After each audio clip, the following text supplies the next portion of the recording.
What is up, soccer friends? Welcome to Kickback Committee. We're glad you're here. I'm Susannah Fuller alongside my good buddy David Goss, who is in full voice today. I'm glad to report. Ish? Yeah, I'm getting there. You sounded a lot better. You were donezo. I was donezo last week. I have hydrated a lot over the last 7 days. I'm very glad to hear it because we have a jam-packed episode and a very fun episode in store for everyone. We're going to recap a very historic night for One Knox and the Fullers. The double is done, folks. USL League One champions. We're going to talk all about that spectacular evening. We are the champions. Has that been on repeat? Yes, it has. Thank you very much. We're also previewing this weekend's NWSL Final between Washington Spirit and Gotham FC, speaking to some voices from each side. Ella Brockway repping Hay Spirits and Gary Gibson on the Gotham side. World Cup qualifying continues. We'll get into some of the big storylines there. Soccer scandals. We've got one involving some penalty kick voodoo, my friends. This one's going to be fun to talk about. A new segment that I'm ecstatic about, Flow Show. I have willed this into existence. We're going to chat on some soccer hair and some pretty wild looks that we saw over the weekend. I feel it is my duty to weigh in on these sorts of things. I'm here for it.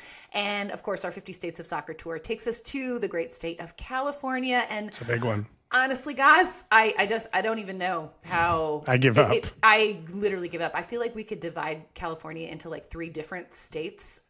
So this is going to be a very interesting week trying to figure this all out, especially the five-a-side. It's ridiculous. It is impossible.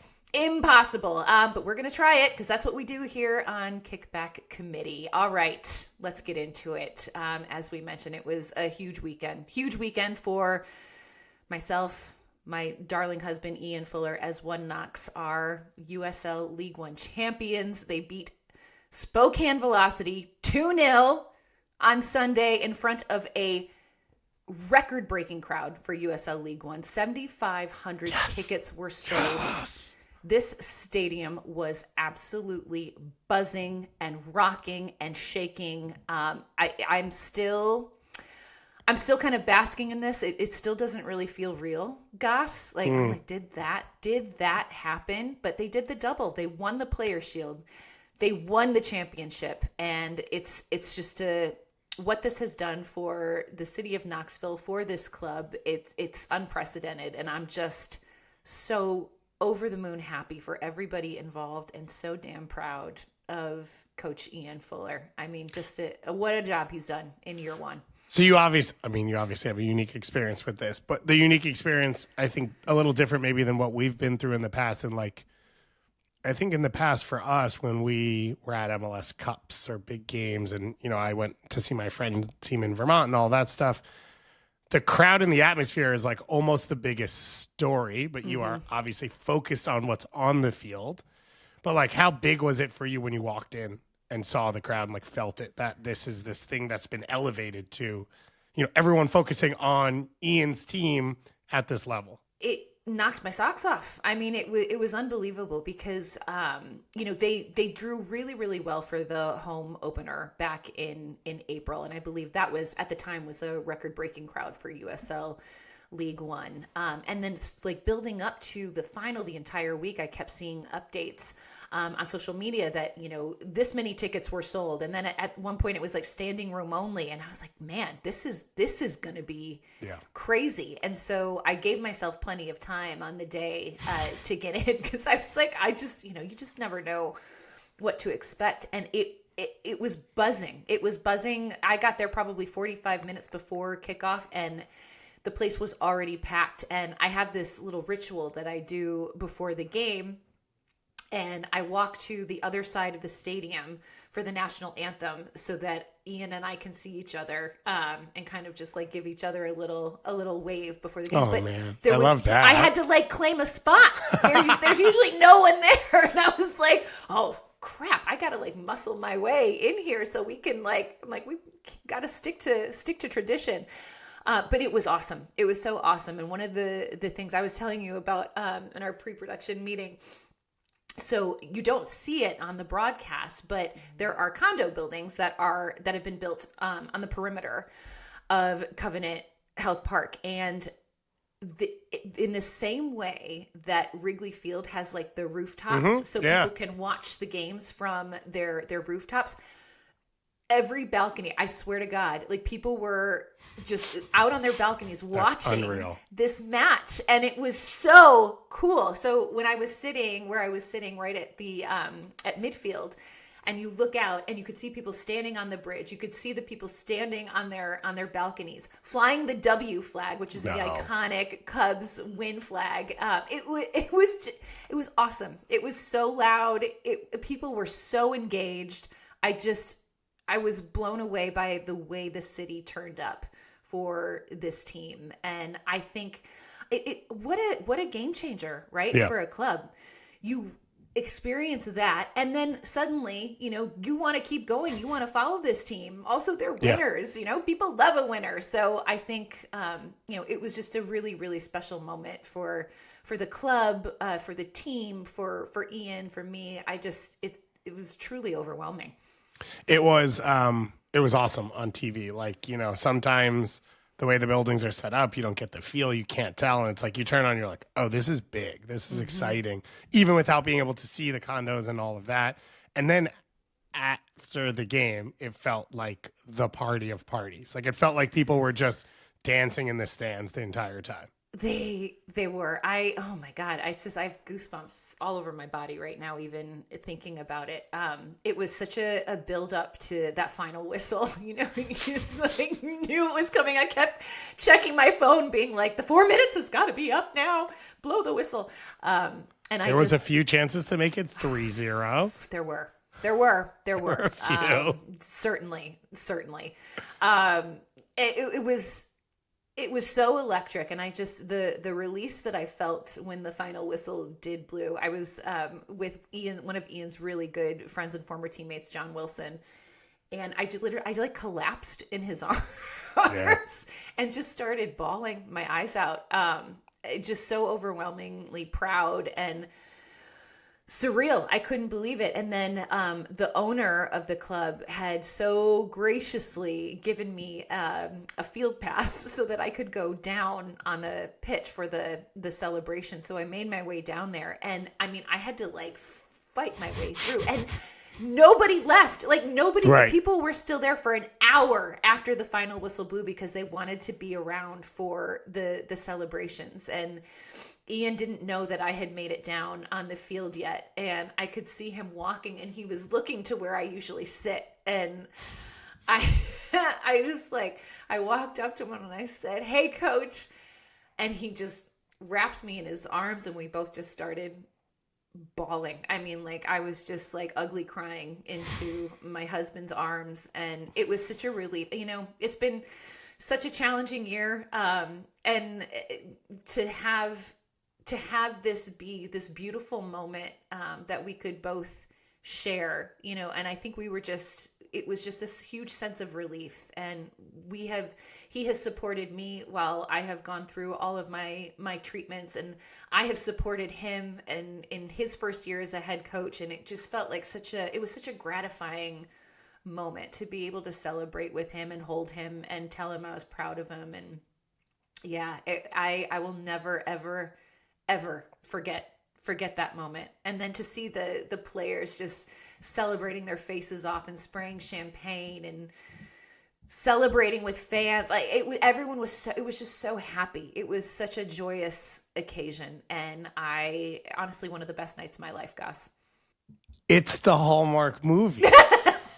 It's the Hallmark, you have the big moment in front of the town. This is the Hallmark movie. If Lacey Chabbert's going to be playing you, she could. I know. I'm trying to think. Yeah, maybe. I feel like if a proposal at the end, maybe if Ian and I hadn't already been married, that would have been the moment where he gets down on one knee, and that would have been pretty epic. But yeah, not far off from a Hallmark movie script. What was the rest of the night / next day been like? Whew.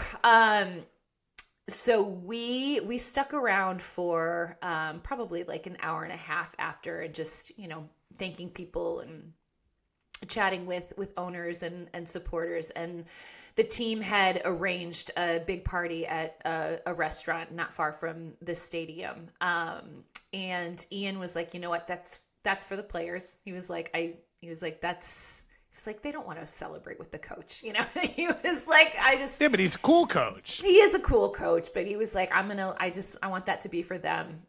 So we went to Taco Bell. I thought you were going to say Culver's. We thought about it. It was between Taco Bell and Culver's. Hell but Taco yes. Bell is like on the way home. So plus, I got the Cool Ranch Dorito thing back now. It's a must. Exactly. Yeah. So we got some Taco Bell. We opened a bottle of wine and sat at our kitchen island and just kind of rehashed the game and the season. And we were probably up until 2 a.m. just talking, just kind of reflecting. And it was special. And then the next morning we woke up, we were spent, just emotionally and mentally exhausted. And also did that happen? Did that really happen? So yeah, we've been kind of in recovery mode the last few days, but I wouldn't have it any other way. I wouldn't trade it for anything. It was just so spectacular. It was an awesome moment to see from afar. And again, now we have this year where I'm wearing my Minnesota Aurora jersey. Minnesota was voted as the second best women's sports city in America on an athletic poll. I don't know how that happened. Obviously, the Lynx are part of that, which we won't talk about, but that's fine. We saw the Vermont experience, and then this happens in League One, and it's like these were not things we thought were possible. Mm-mm. And if you do things the right way, people are going to connect to it. And it was really cool to watch from afar, and it's even cooler to hear your personal experience around it. Can I say one thing, because this is how my brain works? So I like watching all the events, what happens. I love they did the champagne outside. I don't know why it has to be in a locker room, and now I want everyone to do that going forward. Because you want the players still on the field around the I don't know. It's like we do this thing, and you've obviously been on the other side with me of there is staff pushing players around on a timeline because of stuff after a championship. So it's like we're standing in front of the backdrop and it's like, you're going to do a CBS hit and we need to pull players. Okay, I get some of that TV time, whatever. But inside the stadium, it feels like it dissipates faster than it has to sometimes for no reason. And when they were doing the champagne out, it was so fun and silly. And then they're involved with the fans. So that is my new movement. That is what everyone should do from now on. Forget the locker room. I agree. And the players were just loving it. And they didn't want to leave. And they wanted to celebrate with the fans that stood there. And they were so great. And they actually allowed a lot of the fans to come down to the lowest level and take pictures. And they were spraying champagne into the Scruffs, who's the supporters group. It was just, it felt so joyful and so pure. And I just want to give a shout out to the Scruffs, who are the supporters group of One Knox, and they are just a passionate group of soccer sickos who absolutely love this team, and they are such lovely humans. And I was so thrilled for them. I was so thrilled for them. You could see what it meant. And they were crying and I was crying. I mean, it was just, there was a lot of tears and a lot of champagne. It was great. I love that. I love that their name is the Scruffs. Scruffy City. That's Knoxville's nickname. That is sick. Okay, so coming for opener next year, obviously. Championship banner going up, and then we will all be there for the championship next year as well, as we go for the back-to-backs. Done and done. You have a place to stay, my friends. And apparently a bagel to eat. Oh, should we do this now? No, I don't want to do this now. I'm not prepared to accept the reality that you're claiming this. So save it for a later table discussion. So David Goss is very, very passionate about bagels, and there's everything. There is what some people would say to me. Most, and also like food related things. Yes. I just feel like you have very strong opinions. I just want to say that there is a bagel shop and deli here in Knoxville called Potchki's, which is unbelievable. And the first time Ian and I had it, we were like, how is this in Knoxville? Like, I remember saying, I was like, if this place was in New York, you couldn't get in. Like, there would be like a line wrapped around. I gotta taste block. it. I can't believe it. So this apparently Potchki's Bagels. There was a big bagel fest in New York over the weekend. That is, and our. How did I never know about this? I have no idea. It's a crime, but it happened at Citi Field, and Potchki won best non-New York City bagel. Yeah. Yeah, which is pretty special. They also won most creative and won for best Bialy. So Okay. there you go. Yeah. We'll have this discussion. We'll have later. this conversation. But it's worth having. It's a conversation worth having. Okay. Anyway, let's move along to another final, shall we? We've got this weekend, the NWSL Final. Washington Spirit faced Gotham FC at PayPal Park in San Jose, California. Goss, you're going to be at this one? I am going. Yeah.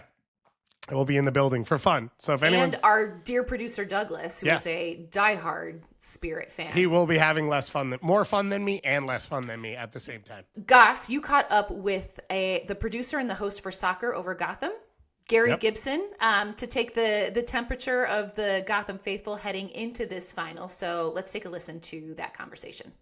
Well, we've got the championship on the horizon in the NWSL, and we want to talk to the experts on both sides. So to talk about Gotham FC and their run, we have one of the hosts and producers of Soccer Over Gotham, Gary Gibson, with us to chat a little bit about this special run. Gary, how you doing?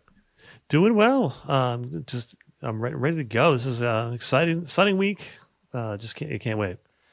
If I had said to you 2 weeks ago, hey, can I book you for a pre-NWSL Championship show? Would you ask me why? Like, would you have seen this coming 2 weeks ago? That's a loaded question. Okay, so yes and no. No, because obviously Gotham limped a little bit towards the end of the season into the playoffs, but as you know, Gotham is a different animal in the playoffs and in knockout games. Under Juan Carlos, Gotham simply shuts teams down, does not give up goals in games that matter. And I think his record is now, I think he's got the most playoff wins from most NWSL playoff wins for coaches, I think, something like that, in such a short time. Just he's doing really well, and the team just is a different animal in the playoffs. So going against KC, different story, but I think Gotham is a different team in the playoffs, and I would expect them to be close.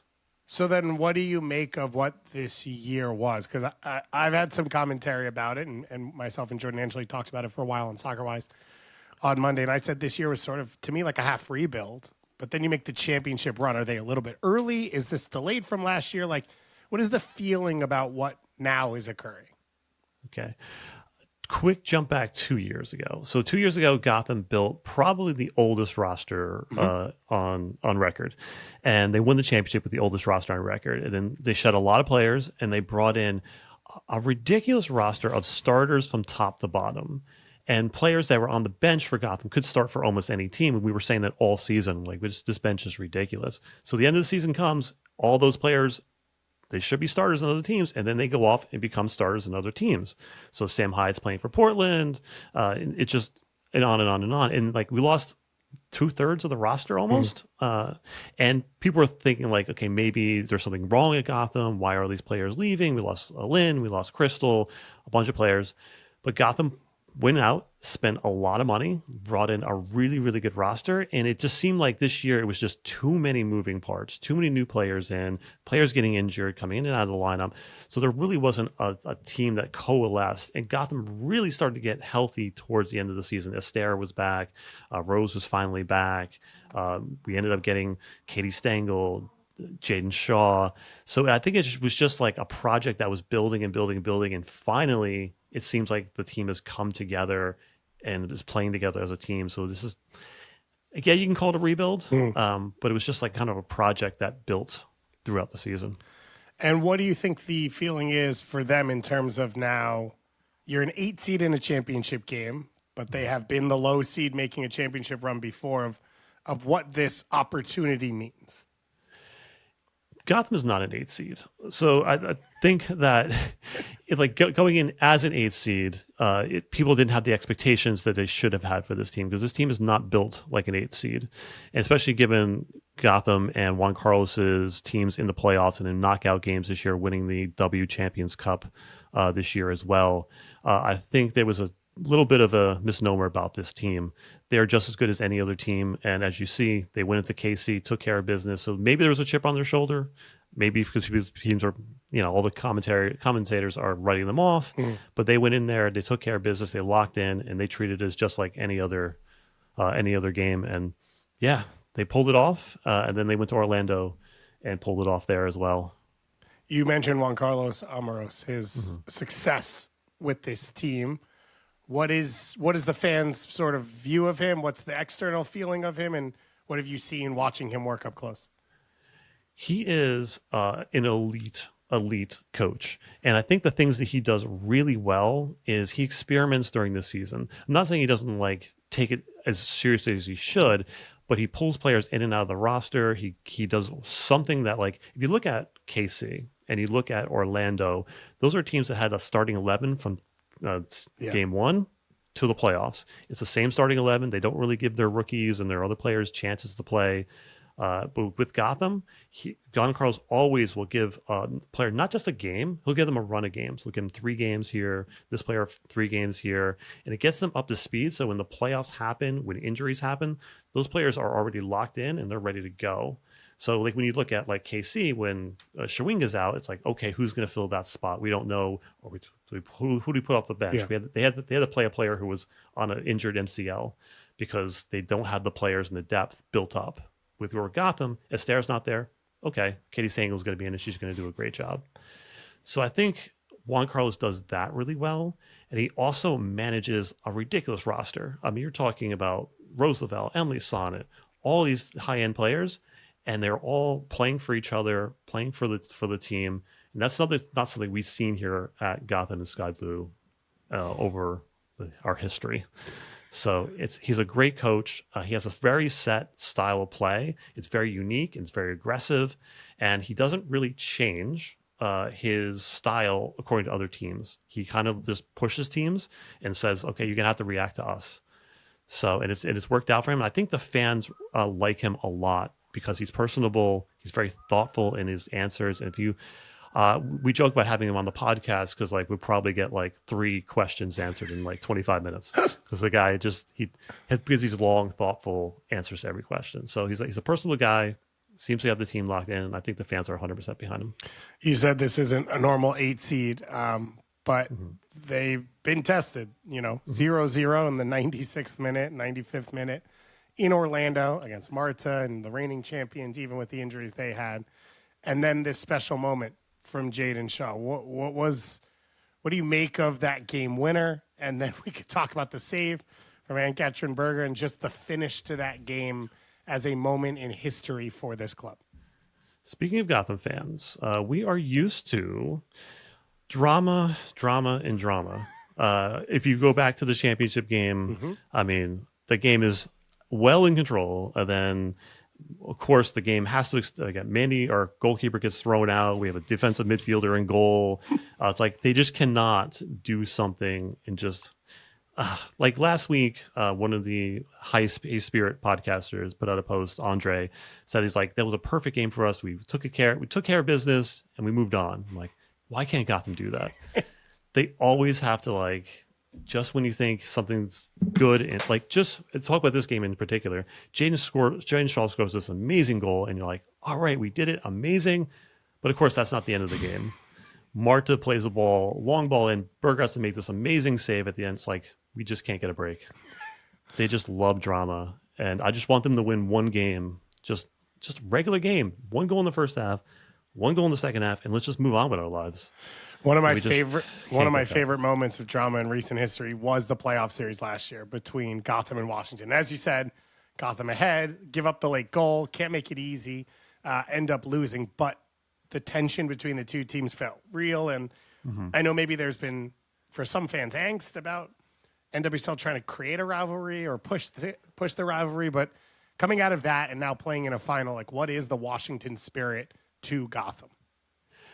So I've always been skeptical of the Washington Spirit Gotham rivalry, mainly because I've been doing this a long time, and I always felt like it was the spillover from Red Bulls and DC United. So it was kind of that way, it felt a little bit forced. Then over time, I mean, Washington Spirit were always pretty good, and our Sky Blue was always pretty bad. So I really didn't feel like those games really meant much. However, I think I changed my mind on it. I think it is a real rivalry, just because everywhere you look, it's Washington, right? Like, they played him in the playoffs last season. They're going to play him in the playoffs this year. They're going to play him in the semifinals, I think, or the finals of the CONCACAF Champions Cup next year. It just feels like these two teams on the trajectory that they're at are going to be meeting each other over and over again, fighting for things. So I think if it's not a real rivalry, it has to be now. We talk about trajectory. The league has changed so much so fast. Kansas City with their stadium, Bay and Angel City coming in, San Diego. Washington, it does feel like, is at a bit of a cutting edge of a lot of this. Michelle Kang and her ownership style, the star players they've had. Gotham, it felt like, was entering that as well. Where do you think Gotham sits in the hierarchy of this league? Because there are moments where it feels like they are the star, and then there are other moments where it feels like maybe they're forgotten. Yeah, I think it's building. I think Gotham will be at the forefront of everything. I think they're pushing now. They're going to go down to Brazil or have Brazil team come up and play for the Champions Cup here, and where that gets probably ends up playing Arsenal on the main stage. So I think Gotham is pushing, and I don't think Gotham's going to stop spending money, bringing in the best players, and becoming a destination place. So I think both the Spirit and Gotham are, again, on the same trajectory. I think they're going to be two top teams for a long, long time. To walk out with a trophy on Saturday, what do you think are the keys? What are you sort of looking for? This is a very interesting matchup. I mean, Washington has played Gotham 3 times this season. They have not scored on Gotham, which is a good thing. I think this is one of the best midfield battles you're ever going to see. You got Hirschfeld, Bethune, and Santos versus Howell, Lavelle, and Shaw. That's going to be just absolutely amazing. But I think where this game is going to be won is going to be on the wings. Gotham loves to get their wings forward. Brunina loves to overlap. Lily Real likes to get forward. But if Gotham might not be able to do that as much with Monday getting on the run there. So I feel like that's where the game is going to be won, on the outsides. If Gotham can control this game and then get Real and Brunina forward without risking much, I think that's where they're going to do much of the damage. What would it mean to this club to win a second title in 3 years, to win the championship this year? Yeah, it means a lot. I think this fan base in particular, especially like Cloud9 and the supporter group of Gotham, have been through so much for so long. I feel like when they won the championship last time, that's me what I was thinking. I was like, these fans have been through so much. Let them have it, right? Let them have fun. And I think it means that this team has turned a corner that I don't think they can go back, right? I think this is I think if they get 2 and 3 years, and if you take last year, the penalty kicks, that denied them 3 years in a row making the finals, right? That's pretty darn crazy. So I think it means a lot to this team, to this fan base. And as a team that is growing every year, like if you look at attendance, a lot of teams are dropping in attendance. Gotham's slowly building. I think this puts them in another stratosphere, and hopefully it gets them more fans, more everything. One of the things I couldn't believe, but obviously the nature of the league and how tough it is Roosevelt's never won an NWSL championship. She was in one 2 years ago, but it went the other way for Gotham, and obviously spent some time with Manchester City. What does she mean to this team? What have you seen from her this year, and sort of how this team has grown around her? She is a big game player. You saw her score in the World Cup final, and when Gotham played against them, Gotham controlled that game, but of course she finds a way to make some magic and score a goal against Gotham. So it had to be her. And if you've seen these playoffs so far, even the game before the playoffs against Seattle, every team has double teamed Rose Lavelle, and they're trying to take her out of the game because she is Gotham's main offensive engine. So she means a whole lot to this team. But this team has built enough around her that they can take her out of the game, and Gotham can still find a way to win. But yeah, she's absolutely special. Yeah, the big trade in the middle of the season was for Jaden Shaw, where it felt like this monumental move all of a sudden out of nowhere. Yeah. What has she meant to Rose Lavelle, to this team, and what do you think her future looks like with this club? Yeah, I think Gotham turned over every couch cushion they could find to find that kind of transfer fee to get her over here. But it's crazy that she's only been here like a little over 2 months. Wow. And she is like walking around like talking about like her sisters, and like she's ingratiated herself with the team, and the team trusts her, and she's a superstar, and she seems like she's finally happy. And she's like, the second game here, she was like crying that she's on this team. It's like, it's amazing to see how much this means to her. And if you see like what Gotham did for Jalen Howell this year, who's was off the national team radar, and now I think she's in there, if Sam Coffey would ever give up her spot for a minute. But not gonna happen. Yeah, I know, she's too good. But yeah, I think that's I think she's been special. And in this moment in this game, if you go back to this game, Rose Lavelle and Jaden Shaw are sitting over the ball, and Rose Lavelle has every right to take this shot. It's a makeable shot for her as well, but she let Jaden Shaw have it because she's so unselfish, and then Jaden puts a beautiful ball in, and just so happy for her in this club. So 2 championships in 3 years at the 2 furthest points possible away from New York, New Jersey area as you could possibly have, San Diego and now Bay. What do you think the crowd atmosphere will be like for the fan base, and what else do you think will be happening maybe around the tri-state area? Yeah, there's going to be a lot of watch parties going around New York. It's going to be huge crowds there. Well, the last championship game, Gotham supporter group travels well. Cloud9 will be there. Cloud9 will be loud. And if you listen to the last championship game, you could hear them throughout the entire game, just banging the drums, chanting, and making a ruckus. And I expect them to do the same thing there. They're going to make it feel like a home crowd for Gotham, even though it's going to be far away. The other story, which not as fun to bring up, but last time they won, wasn't there a bit of a controversy in terms of the amount of celebration that happened after, and maybe the lack of a rally or parade or what it was? Do we think that will be fixed for this time? That is a funny story. All right. So no one expected Gotham to win, and apparently the team didn't either. And they even said as much. They were like, this caught us by surprise as well. So they didn't have like a parade and nothing going on. And it was a thing about like Murphy is part of the owner, so can he throw a parade for one of his teams with, so it was a thing with that. But they ended up having like at the stadium where you got to meet the players and celebrate there. And it was a fun, and it made it worth it. But it was a little crazy at the beginning. Hopefully this time, a little bit bigger of a celebration. You got to have the plan in a desk drawer somewhere at this point. Yeah, right. On a file. Yeah, no doubt. Especially in New Jersey, New York, you got plenty of places to party. Yeah, plenty of places to do it. We hope that will be the case this weekend, but we appreciate you taking the time to join us. Go listen to Soccer Over Gotham.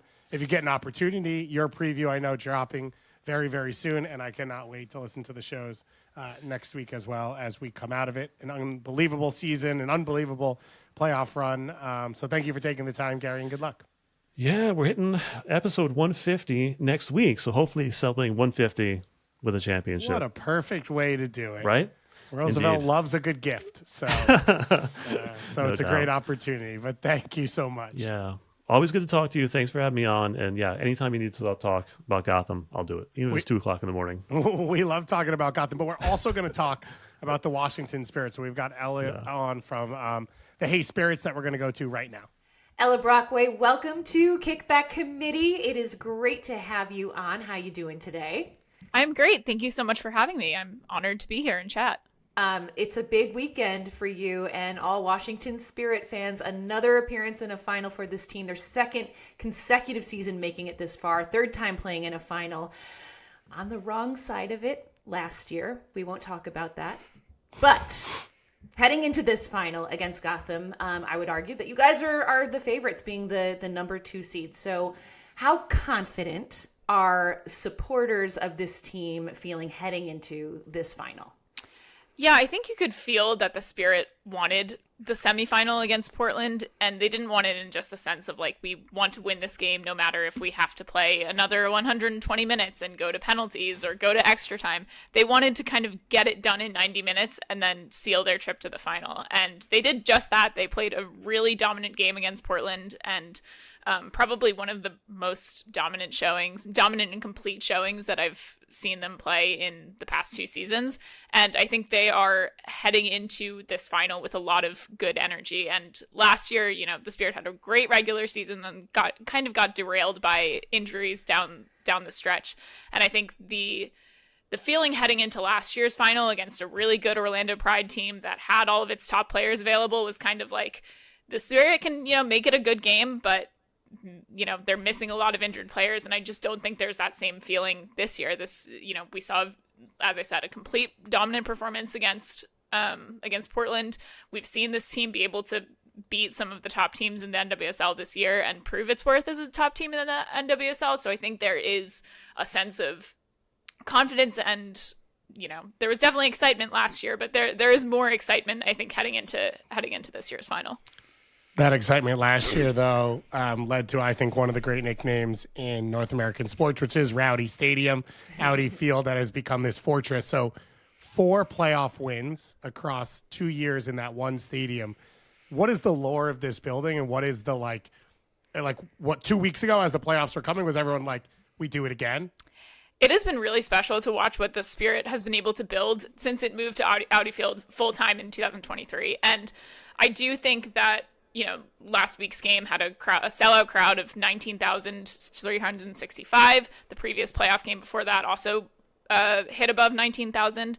And I feel like it's a common thing in sports for teams to talk about a 12th man or a 12th player on the field, or, an extra player on the field that you get when you have such a strong home field advantage. But it actually does feel like it makes a difference to the Spirit in these games. And, the semifinal against Portland was such a dominant, complete performance that the crowd may not have been a factor as much, but certainly in the quarterfinal, I think, against Racing Louisville, which was a team appearing in the NWSL playoffs for the first time, I feel like you could, at least having been there at Audi Field, it felt like the crowd, the supporter section for the Spirit being completely full, the fact that both the team and the fans had been in this situation before, been in a penalty shootout at home with a playoff spot on the line, or with advancing in the playoffs on the line, because all of that really did feel like an X factor that I don't know if many other teams in the NWSL could offer. So, everything, the Spirit has made such progress in the 3 seasons since it made the full-time move to Audi Field, and the environment that it has created is not only special for fans, but I think special for this team in the edge that it can give against some teams that may not be used to, shooting into a massively packed supporter section with a trip to a semifinal on the line. What do you anticipate the traveling crowd's going to be like for this match? Yeah, it's funny that we have 2 East Coast teams going all the way to California for this game. Trip. I feel like we saw the playoff bracket and we were like, wouldn't it be funny if it just ended up being Spirit and Gotham again? And here we are. But the Spirit fans do travel really well. Hal Hirschfeld, one of the star midfielders for the Spirit, she pointed out after the semifinal win against Portland, she pointed out that one of her best memories from last season was seeing all the Spirit fans who traveled to the final in Kansas City last year. And, the Spirit Squadron is one of the Spirit Squadron, Rose Room Collective, 2 of the big Spirit supporter groups, have already, have a full list of activities and plans for this weekend in San Jose. So I think the Spirit fans do travel well. They traveled well last year. And I think there should be a good contingent of black and yellow out in San Jose. You mentioned the East Coast nature of the 2 teams going west. They also know each other, played last year in the semifinals. I still think one of the great moments, Trini Rodman holding up yellow cards, Emily Sonnet come bursting through. What is the fan relationship between Gotham and Spirit fans? And then what is the feeling inside the Spirit fan base about this Gotham team? It's interesting because the NWSL, the league, has really tried to push this whole district versus empire, like almost like a Star Wars-esque like rivalry. Very Star Wars. And I think, because of the like regional closeness, because some New York teams have, or because there's no Boston team right now, this has been like the natural sort of East Coast regional rivalry that's been forming, at least from the perspective of Spirit fans.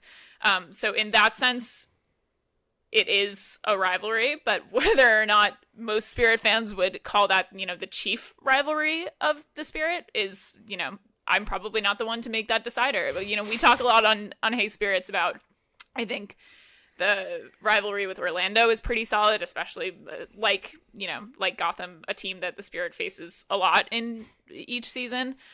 There's a little budding rivalry with Bay FC, which is kind of unexpected, but is definitely rising. And yeah, this is going to be the 45th time that these two teams have played, that Spirit and Gotham have faced off, which is the most of any combination of teams in the NWSL. So these teams are very familiar.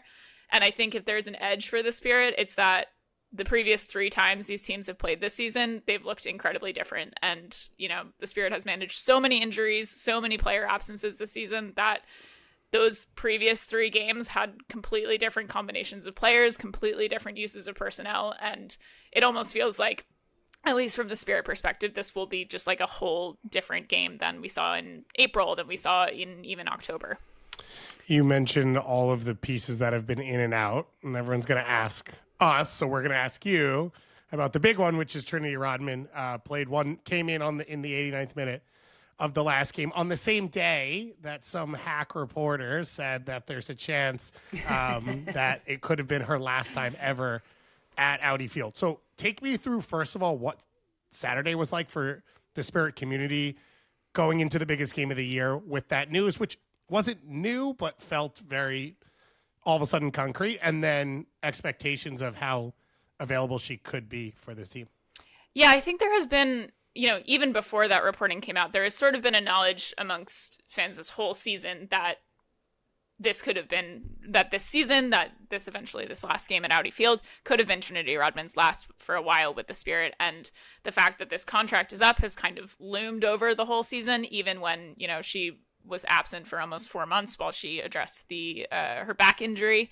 So I think that is something that has been present and the Spirit fans have been aware of, but certainly, that piece of news dropping 2 hours before a playoff semifinal started, certainly did make it feel a little more real. I think there have been totally, especially in the 2 hours before that game, but certainly in the days after as well, there have been a lot of valid arguments about the salary cap and what the league can do, what the league should do in that situation to keep a player of, Trinity Rodman's caliber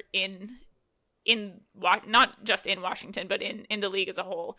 And I think a lot of those arguments are valid and very warranted. So it has been not an unexpected development, because I think a lot of Spirit fans were aware that this was going to be a conversation for the end, a conversation point for the end of this season.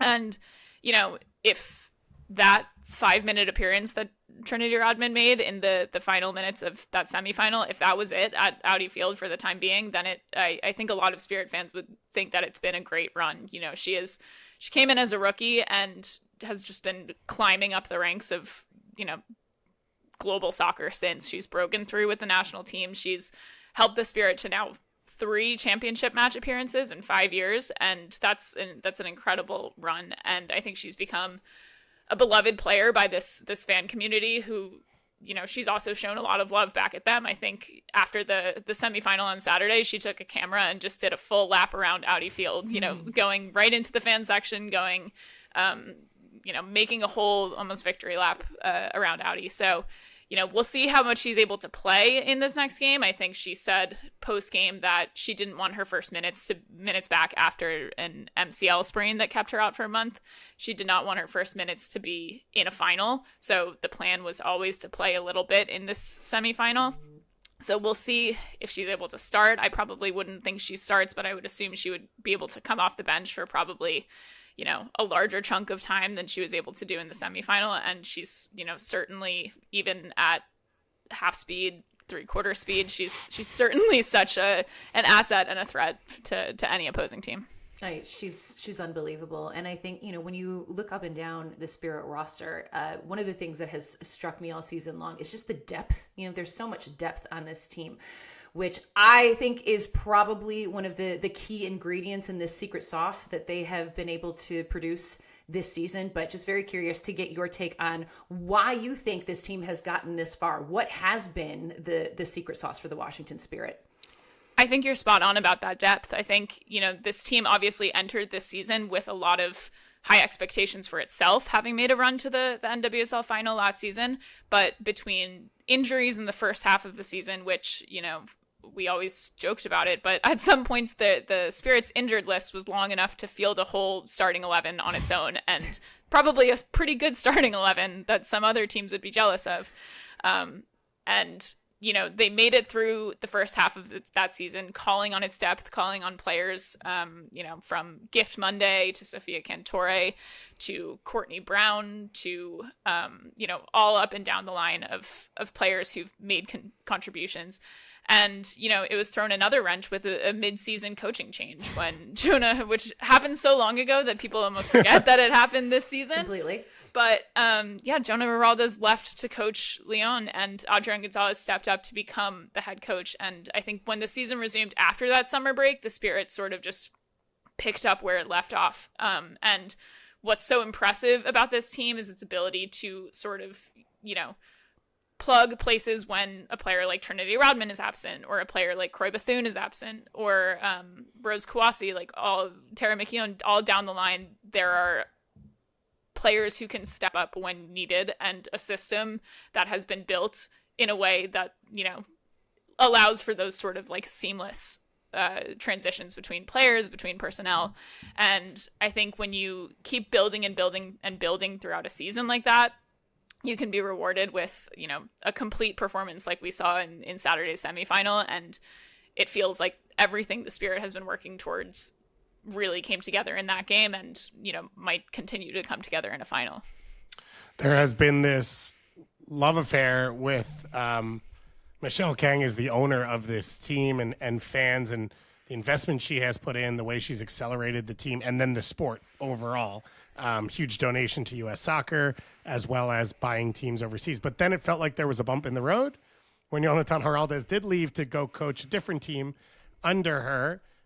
What is then this feeling as this team goes back to a final for a second straight year of what the club is and sort of what that relationship is?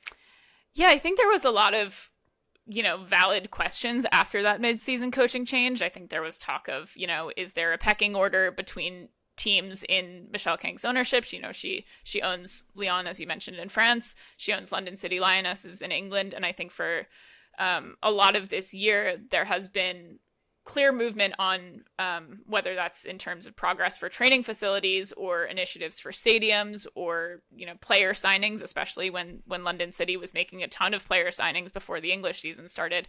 I think there was a little bit of a feeling from Spirit fans that was kind of like, we're seeing all of Michelle Kang's other teams get these big things, big movements. When is it going? What's going to be next for the Spirit? I think the Trinity Rodman, contract situation was one of those question marks. And obviously some of that is outside of the control of maybe someone like Michelle Kang, who can only do so much with the NWSL salary cap right now. But I do think that some of the player signings may not have been some of the player additions that the Spirit made this year, whether that was bringing in Gift Monday at the start of the season from the Spanish league, bringing in Sophia Cantore and Rebecca Bernal.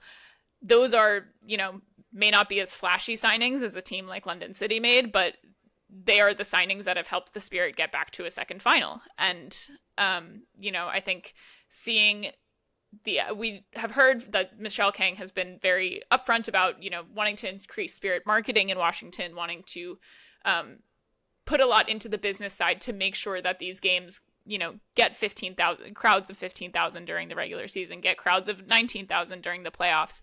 And I think those are sort of the quantifiable things that the Spirit fans have been calling for And I'm sure there will be more of them in the future, but I think that's kind of where the relationship stands now from where it came from, which was a little, maybe rocky isn't the correct adjective, but there was certainly like a push for we want some things from the Spirit, for the Spirit in the summer.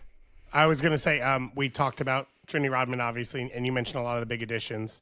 It feels like one of the big differences from last year to this year is Corey Bethune got healthy this year and got hurt last year. You get to watch her, week in and week out. And for anyone listening to this that maybe isn't as locked in, it feels like when they tune in on Saturday, that's the superstar they're going to see. Tell people what she's like and what she has brought and how you've seen her develop and sort of what the fan relationship is with her. She is, I think, in terms of the fan relationship, it said everything when she climbed into the supporter section after scoring what ended up being the game decider on Saturday. She climbed into the supporter section, joined the crowd, and planted a flag down, which was, I think that says everything about how much she loves the Spirit fans and how much the Spirit fans love her. But for someone who has never watched her play, I would say that you have rarely seen a soccer player like this when you watch, like Corey Bethune, when you watch her on the field. She has a sense of awareness and vision that is almost like watching a basketball player in motion, and I think it makes a lot of sense. I've done a lot of reporting on her, and she used to be a star point guard for her basketball team when she played in high school, and you can see so much of that when she plays on the soccer field, whether it's a pause she takes before making a through ball pass or before passing a through ball, whether it's a second that she slows down and then is able to turn her speed right back up. And I think that is just a quality that so few players have, of knowing exactly when to make a pass, knowing exactly when to put a shot off, knowing exactly how to make a super crafty move against some of the league's best defenders. And she is just such a special talent. And we saw that last year. She won Rookie of the Year and Midfielder of the Year, and missed half of the season because of an injury. And that is an incredible achievement. And she's battled injuries this year. She's had to come back from that injury that she had last year. But now I think she's really starting to show that that quality again, and that peak form that was so visible last year has really rolled back into motion. I feel these playoffs have just been chaotic. I mean, ever since KC got eliminated by Gotham, it just sort of felt a little bit unhinged and holy crap, anything really could happen, which is the beauty of the playoffs, right? I'm curious to know your take on how dangerous an opponent like Gotham is, who probably, they enter in as the number 8 seed. They upset the number 1 seed, who had a historic season in the Kansas City Current. The way that they must be feeling themselves right now, and also only being a couple seasons away from winning a title themselves. They have that big match experience. How scary does that make that for the Washington Spirit in terms of their opponent in this final? I think the way that the playoffs shook out this year was so fascinating because, the Current was at the top, then there was almost 50 feet of space, and then there was the Spirit, and then there was another little chunk of space, and then everything from the 3rd seed to the 8th seed. I mean, the Portland Thorns jumped from 7th to 3rd on the final decision day of the playoffs, and Gotham is not an 8th seed team. They are that because of the way some results on decision day fell, but I think they are much better than the last seed in the playoffs, and I think their past 2 results have shown that. They're especially the result against Kansas City in the quarterfinal round, and I think they have you saw how I don't want to show my Spirit bias here, but I think many Gotham fans would agree with me that the 96 minutes of their semifinal against Orlando were not their finest showing ever. It was not the best we've ever seen Gotham play, but they, that team finished with 0 big chances in the entire game, and yet is in a final. And a player like Jaden Shaw is a game changer, and it has a midfield full of game changers with Rose Lavelle and Jalen Howell. It has, a striker in Astaire who has been a thorn in the side of the Spirit. She's scored 5 goals against them since she arrived in the NWSL. So she is, a player who likes to score against Washington, and who the Spirit will have a high task on its hands of trying to slow down. And then, you think back to the final minutes of that Orlando Gotham game, or the final seconds of that Orlando Gotham game, and Katrine Berger is one of the best goalkeepers in the league. And it's no surprise that her past 3 games against the Spirit have all been clean sheets. So I think there are so many up and down the line. Gotham is an intimidating opponent for a lot of reasons. For anyone who doesn't, listen to the Hey Spirits podcast, because it's one of the best covering NWSL, and I'm excited to hear what it sounds like after this weekend. If it is a good one and it's a second championship all time for the club, what would it mean? What does that represent for this? I think that would mean a lot of things, like in the way that last season's. Or I'm gonna take a two-parter answer to this.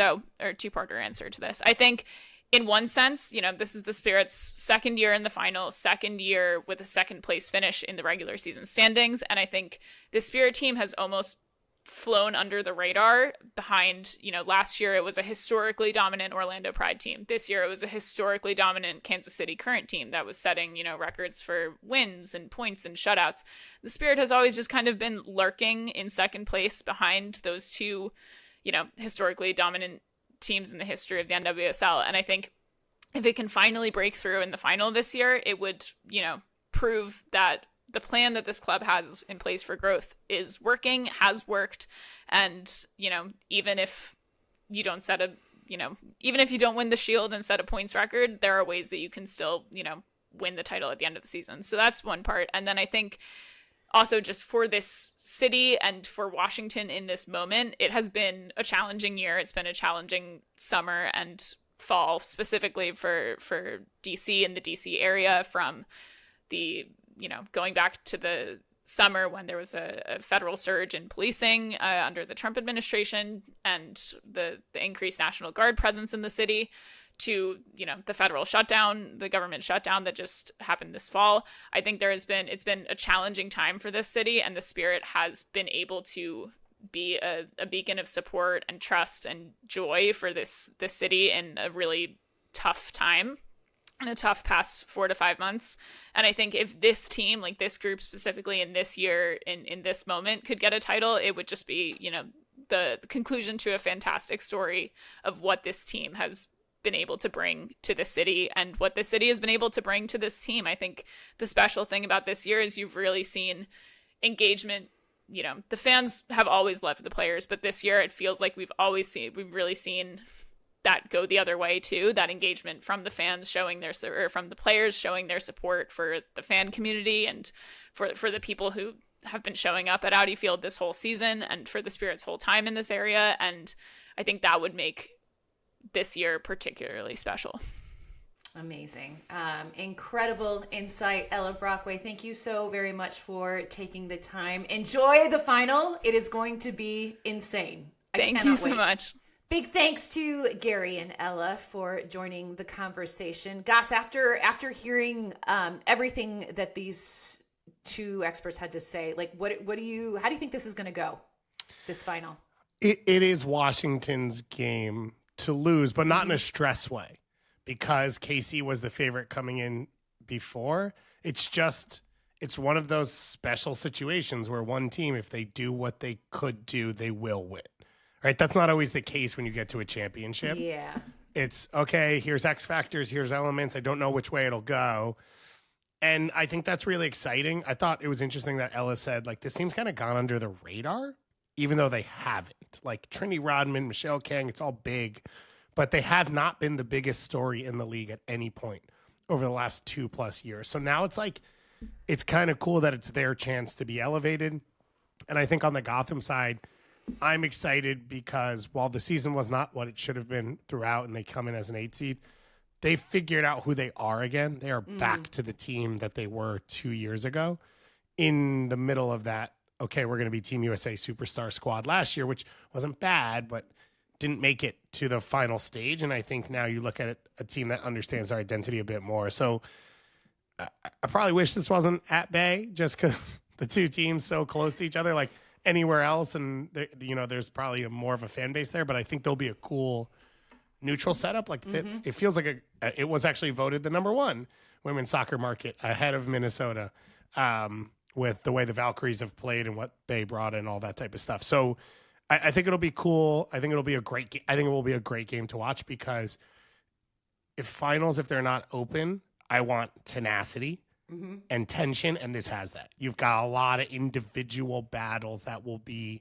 me against you, Mitch Purse taking on Wisner, if that's who it is, or Gabby Carl, whoever it is. And then on the flip side, Rose Kouassi attacking Lily Reel, who's now in the national team. Like, there'll be a lot of this stuff, and I think that will be really, really fun to watch. Amazing. Yeah, it's going to be an incredible final. This Saturday, 8 p.m., Washington Spirit taking on Gotham FC at 8 p.m. Eastern. I think you can watch this one on CBS. Big CBS, guys. And two more promos. We did a full breakdown and preview and all that stuff with Jordan Angeli on SoccerWise, so you can listen to that.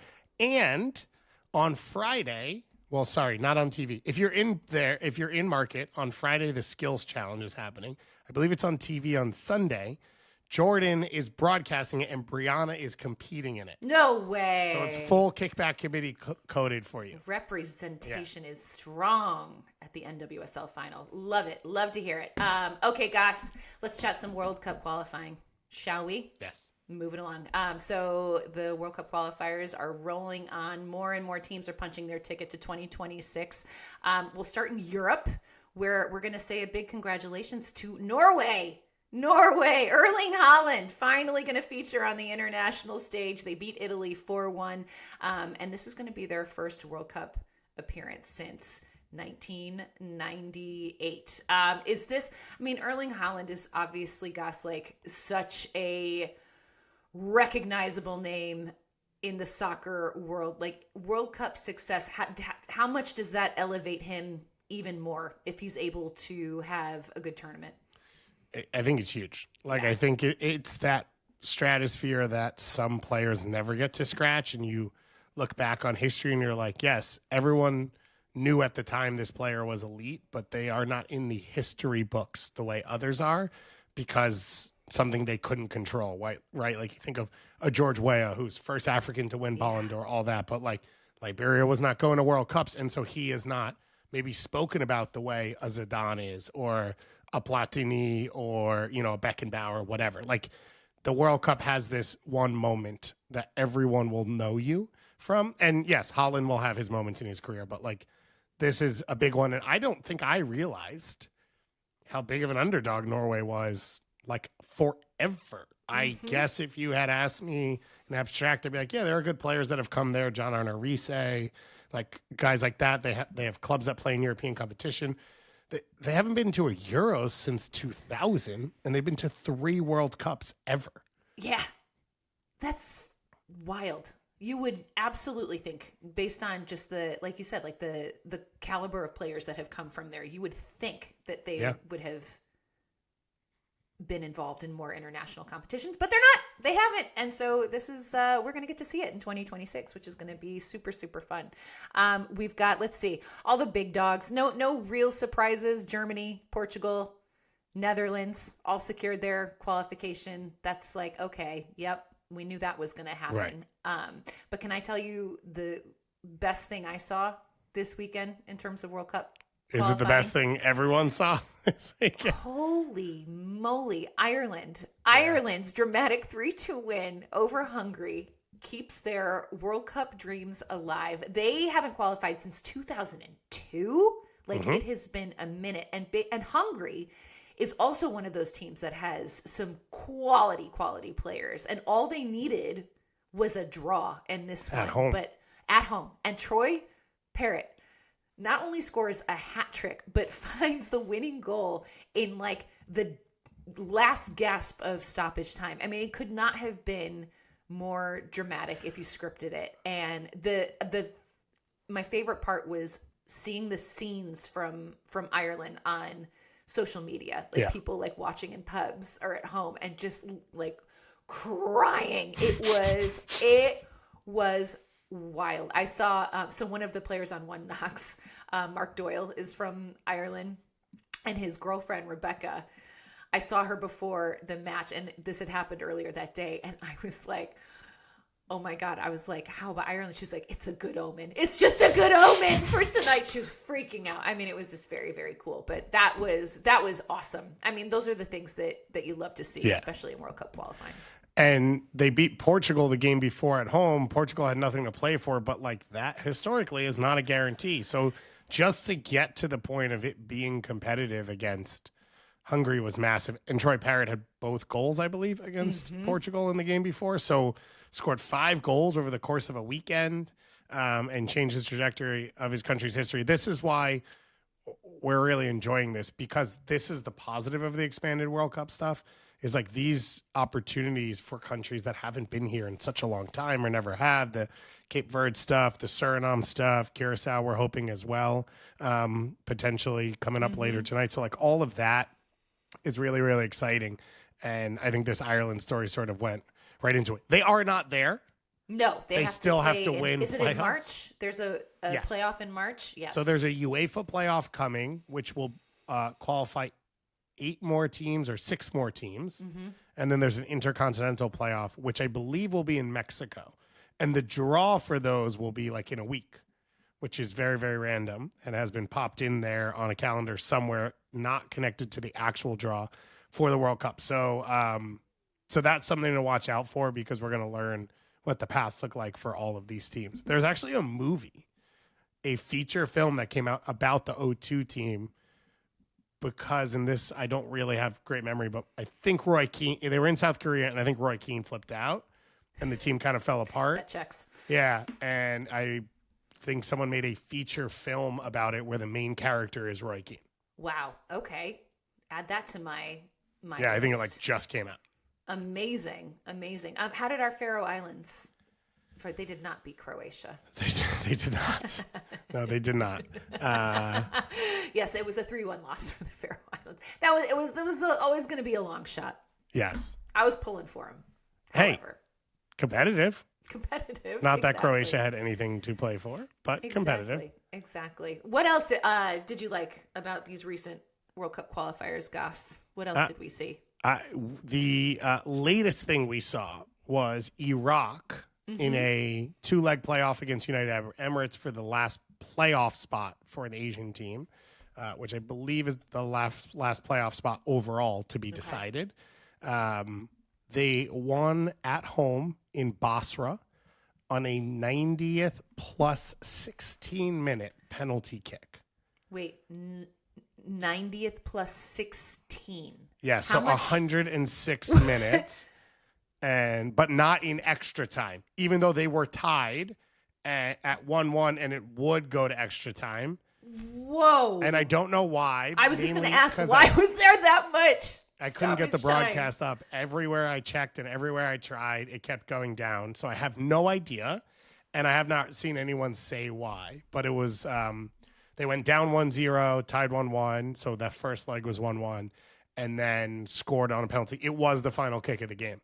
And then the players just ran into the stands. Oh my God. Yeah, unbelievable scenes. So we have one of our own, Valer Shabila, who did a video for us that's on the First Touch page, who's from Iraq, and talked about what it's been like watching them get close, the Asian Cup that they won in 2007. Very cool. How it unified the country. And so this is a huge moment for them. So they'll be going to a playoff alongside DR Congo, who we'll be talking about in a little bit, who got out of the African playoffs against Nigeria with a victory. Perhaps with a little bit of help. But like we said, we're going to hit on that in just a minute. Let's move along to CONCACAF. We've got, you mentioned it, Curacao play Jamaica today. And if they get a result, they would be the smallest nation ever to qualify. Yes. Which is crazy. Yes. Curacao. Yeah. Crazy. Also, Haiti can still qualify with a win over Nicaragua today, and if Honduras does not beat Costa Rica. And Haiti have not qualified for a World Cup since 1974.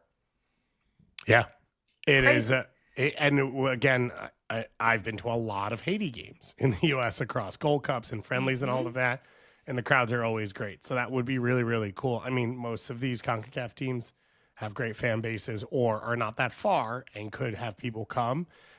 Curacao is overseas territory of the Netherlands, so they've started to, similar to Suriname, tap into a lot of the players who were born and raised outside the country, and they put them together to a really strong team. Dick Advocat is the coach of this team, so super experienced. And they have, it's been about 10 years now where they have reshaped the way they are built and have been competitive over and over again. And so this will be like the obviously biggest achievement, but they have to go to Jamaica and get the result. So it's not going to be simple. And obviously Jamaica, not only a powerhouse, not only a talented team coming off the back of the Hurricane, so much to play for. And so it's going to be, I think, a super emotional night. Now, I made a mistake by saying the Asian one. There are still 2 playoff spots available to CONCACAF teams. Okay. So there are 3 groups, and the 2 best second-place teams will be going into the playoff directly. And then they will face off against teams from the other continents. So that's the other side that all these teams are playing for, that it seems most likely the loser of Jamaica, Curacao will be one of those teams. And then a Haiti, a Panama, a Costa Rica, they've got an opportunity to be the other team if they don't win their group. Fascinating. Also, worth mentioning Suriname, which we have talked about. We love Suriname. We have talked about it on this podcast. Big Suriname people. They've never qualified for a World Cup, but if they can get a result against Guatemala, and if El Salvador can get a result against Panama today, then they could also continue their World Cup journey, which is crazy. So Google CONCACAF World Cup qualifying right now, because you are probably listening and it probably already happened, and we don't know. So you should go check that out. Not only has Suriname never qualified for a World Cup, they've only been to 2 Gold Cups. Like, everything happening is so unprecedented for them that we're way past the sphere of, oh, this is a good week for them, or whatever. So it's going to be fun to watch. It has been awesome. And I think those playoff games could be really, really cool, especially for the if it's like a Honduras playing in Mexico, you'd have to hope that there'd be a huge fan base that would show up. And for a lot of these countries, it could be their only chance to go to a World Cup in ever or X years. So it could be pretty big. It's going to be amazing. And so the draw for those playoff tournaments and the European playoff draw taking place, soon, November 20th. Yeah, this week. Wow. Okay, so we've got that to look forward to. Amazing. It's all happening quick and fast. All right, we've been teasing it all episode long, but it's time to dive into our soccer scandal involving more World Cup qualifying, David Goss, specifically Congo, who beat Nigeria in the African playoffs in a penalty shootout. And then I'm going to let you extol on this one and what exactly happened, because I feel like you're a wonderful storyteller, and this I want to like grab the popcorn and just kind of sit and eat and listen to you. So I will say, on the game side of things, my favorite part about this is I experienced a lot of this through social media. And there are a lot. I mean, Nigeria is the largest country on the continent. They are, the 8th largest country in the world. There are a lot of Nigeria fans. There's a lot of opinions about Nigeria. So there's a lot of commentary about them. And when they beat Gabon in the semifinal of this, it was over. And so as Congo was competitive in this game, DR Congo, their fans, and every video I've seen come out since it of you told us it was over, you told us it wasn't going to happen, has been absolutely amazing. But this was the playoff for the last playoff spot coming out of Africa. So they still need to go and win in this playoff. And DR Congo was able to come from behind, score a goal. They ended up in penalty kicks. And there was a fight between the coaching staffs during penalty kicks. And after the game, Nigeria's head coach was asked by the scrum, in the tunnel, something about what did you see or what happened? And he's like, I saw the assistant coach doing voodoo. So I went over and told him to stop, and I caught him red-handed, in between shots. He said he was moving something and throwing some water and stuff. And it wasn't sort of sheepish, oh yeah, I know I'm saying this now. He was basically being I'm outing him. I caught him. He was dead ass serious. And everyone else should now go persecute this person for doing this. And it has gone viral since then that a assistant coach on DR Congo was using some voodoo or juju to try and get his team that extra edge, which worked out because DR Congo hasn't qualified for a World Cup in over 40 years, and they could be on the verge of doing so. But it did trigger for me that this is not the first time this stuff has come up. Okay. There have been numerous stories in especially African football about the use of juju or voodoo around games, whether it's national team, clubs. And so I went back and was rereading some of them. There is a ton of stuff about things that are put on goals, like ornaments or locks that could have voodoo powers. And then when the other team realizes, they just go over and then remove it. And so then that becomes a thing. There's Andrew Ayew, had some white powder that he put on the field at an AFCON final. I mean, we're talking about big name players, big moments that they say was some form of voodoo. I believe there is a rule in the Rwandan Premier League that if you are caught attempting to carry out voodoo on a field, you get fined. I didn't even know what the line is between that of this is or isn't or whatever. So it's very serious. This is fascinating. Yeah. This is truly, truly fascinating. I had no idea that this was just, something that was as prevalent as it is in African soccer. But I guess, guys, it's not super dissimilar to, because we talk a lot about curses. Because you are a Cubs fan. Yeah. And I am just a sad fan. Listen, before 2016 and the Cubs eventually did win the World Series, the entire narrative around the Cubs was that they were a cursed team, the curse of the Billy Goat. And so it's probably not dissimilar to that. And there have been other, the curse of the Bambino. So many, yeah. A lot of sports curses out there. Black Cat for you as well. The Black Cat. Go Mets. Which also I learned that Goss's dad was at that game. So this was in 1969, Cubs Mets. Shea Stadium, baby. Shea Stadium. And the Cubs were dominating. Yeah, because only one team made the World Series. And then it was the Mets went on this ahead.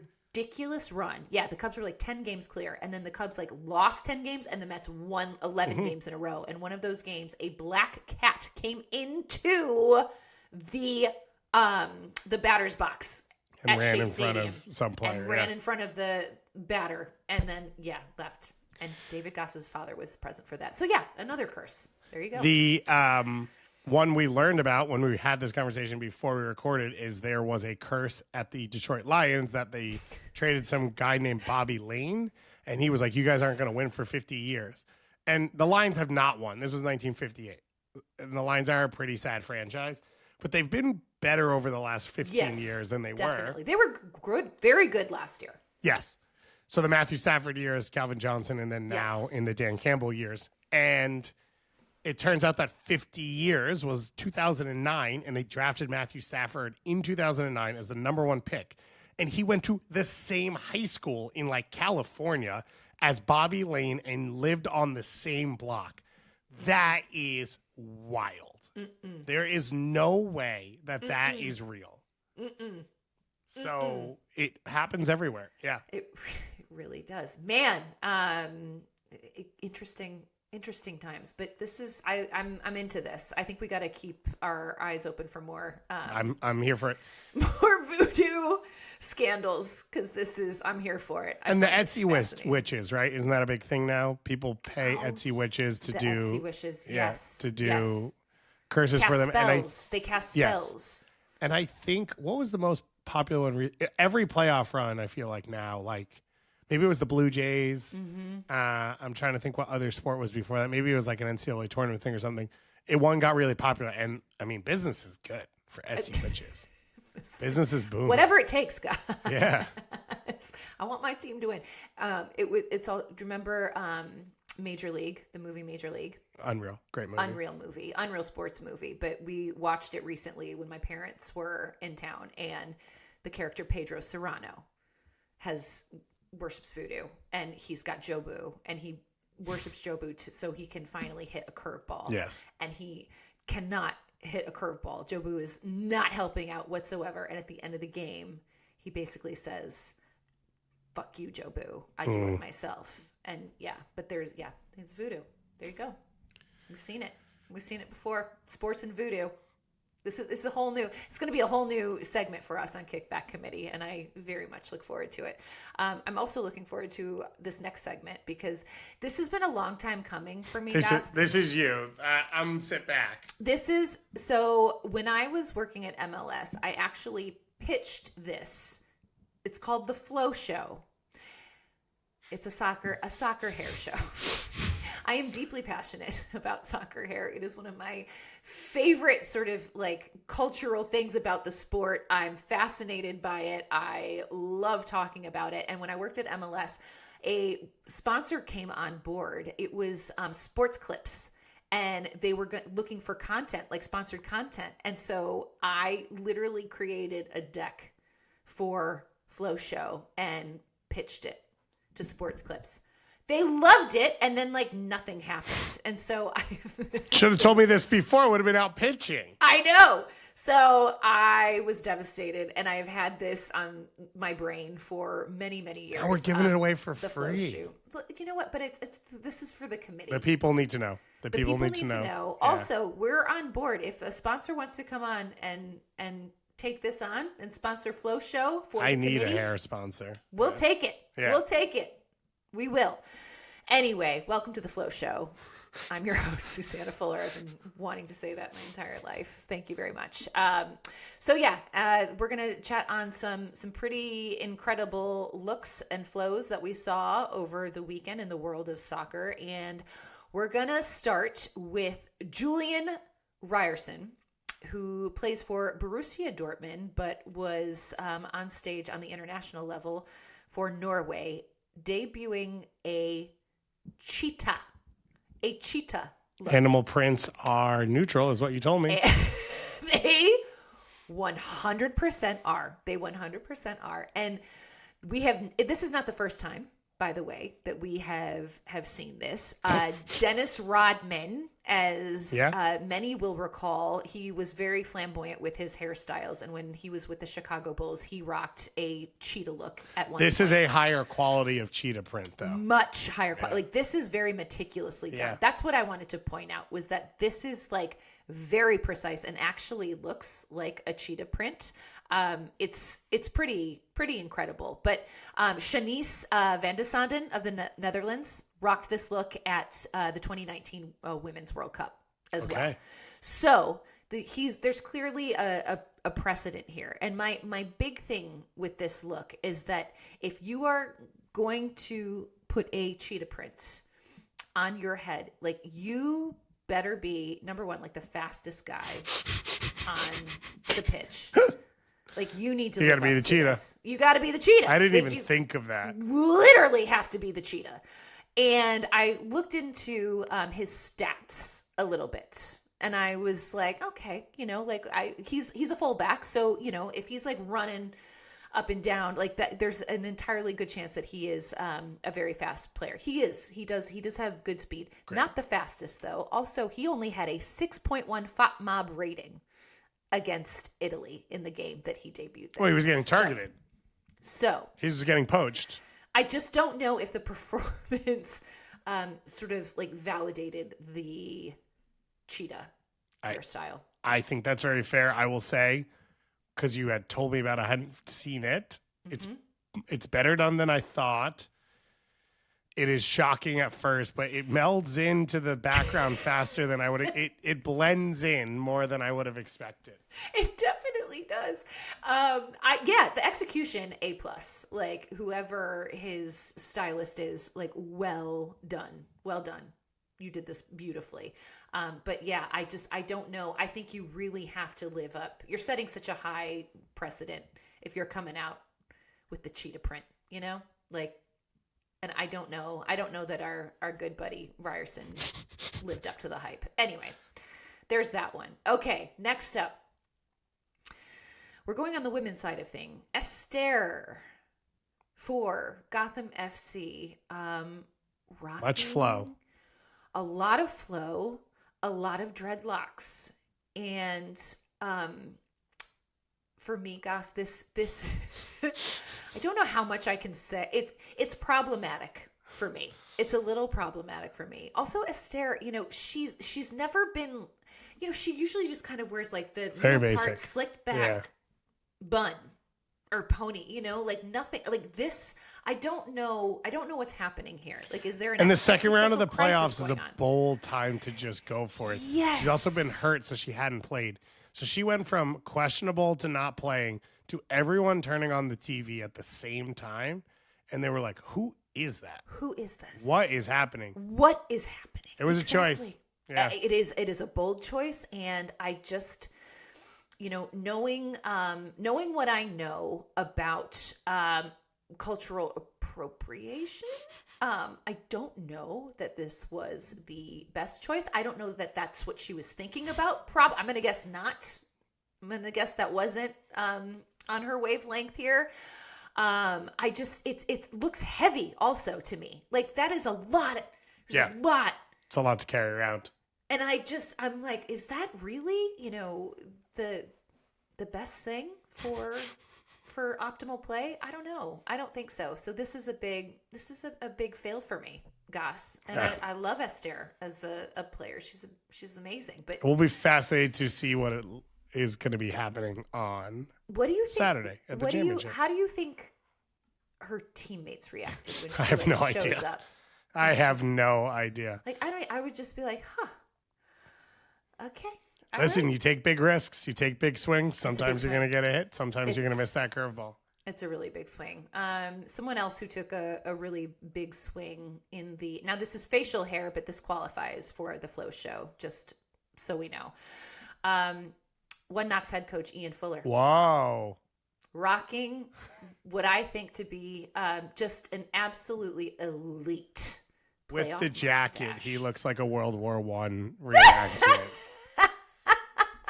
In our family group chat, I've got to find it. One of his brother-in-law basically said, he was like, you look like a Union soldier, but you're too far south of the Mason-Dixon line, brother. Like those Andrew Luck fake messages. Yes. Have you ever seen those? That's what it would be like. He would be messaging you and be like, it's been a fortnight that we have been down here at battle with Spokane Velocity. Yeah, I could see that too. I love it. So apparently they could not get enough of this on the broadcast of the final. Confirm. And they kept coming back to it and talking about it. And one of the so this is the playoff mustache. And I will tell you, Goss, playoff mustache. This was my idea. Plus, isn't there a little mullet in there? There is a little bit of a mullet. The mullet he's been doing all season long. Okay. Also my request. Because again, soccer hair. Hello. But this was at my behest. I requested the mustache because Ian had done a mustache last year, and I ended up kind of liking it. He did it as a joke, and I ended up thinking it looked really good. And I said, you should do playoff mustache. And he was like, you know what? Yeah. So some of the staff also did it, and a few of the players were rocking playoff stashes. But I have to give it up for Coach Fuller. That it's just it's a tremendous mustache. It almost looks fake, It almost looks like it's one of those that you just... That I would agree with, and it is a on. tremendous mustache. But I will say, watching the game, I was like, but that's got to go. That can't be every day. For playoff mustache, it's elite, it's great, but you can't. Come on. It's almost so good that it's too much. I know. I think it's so. I think he's so handsome, and he looks good with any type of facial hair. But he had fun with it. He said he's going to keep it through Thanksgiving, and then which feels fitting. And then it's gone. Yeah. But it worked, and I just love that the mustache got some love on the broadcast. That made me very, very happy to hear. Well done, Coach. Well done. I'll tell him what you said, though, Goss. He's gonna hate me. No, he won't. No, he won't. All right. Time for our 50 States of Soccer tour. We're looking to California. Yes. California. I don't know where to begin, Goss. This one, so we have this spreadsheet where we basically kind of gather all the information about the states and all quick the players. names. And I'm looking at this list and I'm like, what? How are we supposed to pick a five-a-side from the likes of Megan Rapinoe, Alex Morgan, Landon Donovan, Chris Wondolowski, Carlos Bocanegra, Jimmy Conrad, Heath Pierce, Naomi Girma, Brandy Chastain, Trinity Rodman, Kristen Press, Nick Mermando, Kobe Jones? What? No. And that's like Why? a quarter. A quarter of the players. Mo Adu's not on that list. Benny Failhaber's not on that list. I would assume half of the women's national team players all time are on that list. Yeah, it is the soccer powerhouse for a lot of reasons. One is because the massive populations of immigration. A large part of it is because the massive influx of the Mexican community, which I think has spurred great players from that background, but also just an acceptance of the sport. It's like there's a big history of German and Eastern European and Northern European communities that brought the sport to California, but like it is a Latin soccer culture, and the popularity of it in the Mexican culture, I think, has helped keep it alive. Someone used the phrase "the dark years." I think Peter Wilt did it on our show when we talked to him, which is like post NASL, pre MLS, but really MLS is like popularity. It's like a 25, 30-year span where the sport stayed alive. And college soccer was a huge part of that. UCLA is like a national team. If you go through UCLA's men's soccer alumni, and I'm talking other countries too, Ryan Nelson, captain New Zealand, Simon Elliott as well. They both went to college in California and played. Like there are other national team players that have come out of these college programs, which doesn't include the youth scene, which doesn't include San Francisco, which doesn't include Fresno and like the Inland Empire and San Diego. And yeah, it is. It can hold its own and punch insane. Pound for pound with anyone. You could even divide it into like Northern California and Southern California too, because like when you look at like Cal Berkeley and some of the programs up there, like it's just it's wild. Stanford, exactly. I mean, like, we just saw Allie Riley and Kristen Press, who were Stanford teammates with with Kelly O'Hara, that just retired. Are you kidding me? One college program? That's like 500-600 caps all time combined. That's insane. No, it's insane. So we're gonna. I have no idea how we're going to. No, I don't know to either. do this. I'm gonna try. We're gonna. I know why you're missing the happy hour this week, because you don't want to have this conversation. I don't want the blowback. I don't want any Great. responsibility. I'm gonna try to wrangle up some of my Cali buddies for that happy hour, so we can kind of have some fun banter about this. But I have a feeling I don't know that we're gonna come to any conclusion. Yeah, I think someone messaged us and was like, "Oh, ODP is split. Like there is a NorCal, SoCal." It's like, well, we're not ODP, so we're not going to do that. No. Yeah, we could probably split this state into 5. What I want to throw out there. So one is hallowed grounds. Ooh, there is a yes. stadium in San Francisco called Kezar Stadium, Kezar. It is one of the oldest soccer stadiums in the country. It was built in the 1920s. Cool. And it has been shifted and scaled down and moved around. It is where El Farolito plays, which is the famous burrito. Yes, the burrito team. Who have made long U.S. Open Cup runs, because it's where the San Francisco big league, I know it's called the Cosmo League in New York, I don't know the exact name, which was originally the ethnic leagues, and then has a lot of former U.S. Open Cup winners from the long time period that came from there. I believe the San Francisco Seals played there, which Eric Winalda and Dom Kinnear played on, and then shifted to go to be a part of the San Jose Earthquakes, like coming out of that. But the stadium, so the first time I ever saw it, actually, I was calling a U.S. Open Cup game remote from Florida, and the view from the stadium out to that part of San Francisco, it looks like how I imagine like the suburbs of Mexico City or like Buenos Aires. It's like the houses all on the hills, all different colors, and the stadium, being 100 years old, has that old architecture and like true building art to it, and it has hosted soccer the entire time. So so that's the one that I want to throw in there, and I'm pretty sure that I said the name of the wrong stadium in all of that. I meant to say Boxer Stadium. That's what it is. Now I'm trying to remember Boxer or Kezar, one of the two. You make a very strong case for Boxer or Kezar. Whichever one that I just made a case for. Yeah. This is going to be a very, very interesting conversation that we're going to have, because think about like the youth clubs there. Like there's so many. Oh, yeah, powerhouses. I don't, it's San Diego, De Anza Force, the is Surf, and now the MLS teams as well that have come in there on the women's side. I mean, just absolutely loaded. High school soccer is good. Christian Roldan, right, was captain of his high school team, didn't really play big club soccer. Like, now he's going to start for the U.S. national team at a World Cup. It is absolutely absurd. Who is the rival state of California, if you had to say? I was going to ask you because I was curious as a Midwesterner. Do you hate California or New York more? Ooh. Like as a Chicago We're person. Midwesterners. We don't hate You don't hate anyone. anyone. I think, do you know what? I think so. We're always referred to as like the second city and the first being New York. So I guess if I, was pressed to give an answer, I would say New York, but I wouldn't say that we hate New York, and we certainly don't hate California. For sure, the number one rivalry is LA, San Francisco, San Diego, LA, like internally. Maybe Texas? Maybe. Douglas says California hates itself the most, which is, which I think is true. Strong take from producer Douglas. Yeah.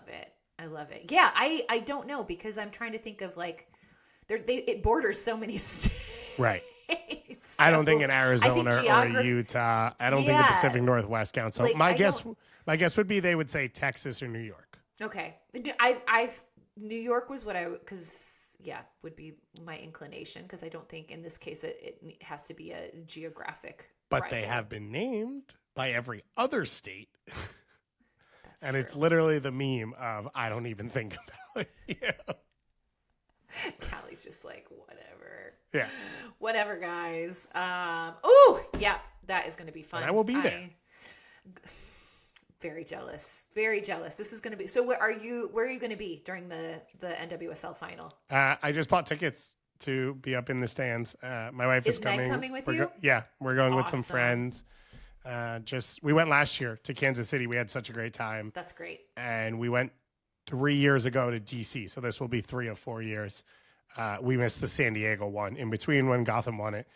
It was a long trip from New York to get to San Diego. So fun. So yeah, you experienced it and you gave us all chills already today. There's nothing like a single game final. Yeah. There's nothing like a championship. And while I hate neutral site because I like you talked about with Knoxville, like get people in the building, sell that event. That's the moment. Yeah. The nice part is a lot goes on around it because people can plan a little bit further in advance. And, Sure. San Jose and the Bay Area is such a huge area for the sport and for everything that goes on. So I'm excited to be around and see some people and pop around. And then for the game, it's going to be one of the things that I forgot about. I was like, Rose Lavelle has never won an NWSL championship. Wow. So there is so much star power across this that it's going to be a big one. It's going to be so much fun. I have so much FOMO right now. It's going to be like a committee reunion too, because you're going to be there. Producer Douglas is going to be there. Claudia Pagan is going to be there. Jordan's going to be there. Brianna's going to be there. Okay. Well, Mark Anthony Kay lives out there as well. Have fun, guys. But next one we do is going to be anyway. at Knoxville. We're going to be at Knoxville for the next one. Exactly. Amazing. Well, that's going to do it for us today. For David Goss, I'm Susannah Fuller. Guys, thank you so much for tuning in. Make sure you check out all the latest episodes of Soccer Wise. Subscribe to our newsletter and join us for the happy hour on Thursday, 5:30 p.m. Eastern on our YouTube channel. Enjoy all the soccers, y'all. We'll see you next time.